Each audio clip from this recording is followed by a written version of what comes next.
இந்த வாஸ்து சம்மந்தப்பட்ட விஷயங்கள்னு வரும்போது முக்கியமாக நம்ம ஆனி மாதம் எதுவுமே பண்ண மாட்டோம். புரட்டாசி மாதம் பண்ண மாட்டோம். இந்த நாள்லாம் வாஸ்து அது சம்மந்தப்பட்ட அந்த நாளே வராது.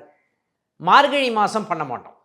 அதேமாதிரி பங்குனி மாதம் அப்படின்னு ஒரு நிகழ்வு இருக்காது. மற்ற எல்லா நாட்களையும் வாஸ்து அப்படின்னு சொல்லப்படுகின்ற அந்த வாஸ்து நாளில் நம்ம கண்டிப்பாக பூஜை மற்ற எல்லா 8 மாதத்துலேயும் வந்து பார்த்திங்கன்னா வாஸ்து நாள்னு கேலண்டர்லேயே போட்டிருப்பாங்க.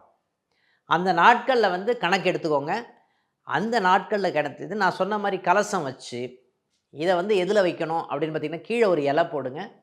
மேலே வந்து பார்த்திங்கன்னா அரிசி போடுங்க. அரிசிக்கு மேலே வந்து பார்த்திங்கன்னா அதை வச்சு வெத்தலை பாக்கு வைங்க.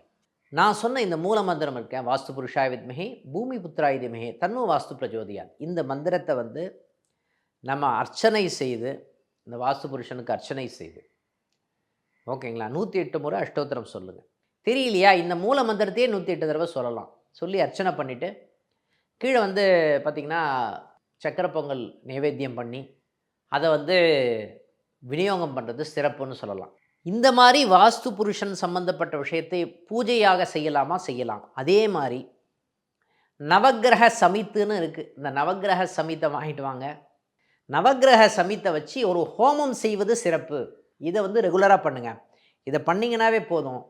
நமக்கு வாஸ்து தோஷம் சம்மந்தப்பட்ட விஷயங்களாக இருந்தாலும் சரி, வாஸ்து பூஜை சம்பந்தப்பட்ட விஷயங்களாக இருந்தாலும் சரி, நமக்கு சாதகமாக நடக்கக்கூடிய நிகழ்வுகள், பணம் சம்பந்தப்பட்ட விஷயங்கள் வருவதற்குண்டான தன்மை, வீட்டில் நிம்மதி அப்படின்னு சொல்லப்படுகின்ற விஷயங்கள் வருவதற்குண்டான தன்மை, பிரச்சனை அப்படின்ற ஒரு நிறைய கேள்வி வந்து பிரச்சனை சார், வீட்டுக்கு உள்ளே போனாவே டென்ஷன் ஜாஸ்தியாக இருக்குது சார், இந்த மாதிரி ஒரு நிகழ்வெல்லாம் இல்லாமல் இருக்கும். மன நிம்மதியை கொடுக்கும் அப்படின்ற நிகழ்வு இருக்கா? இருக்குன்னு சொல்லலாம்.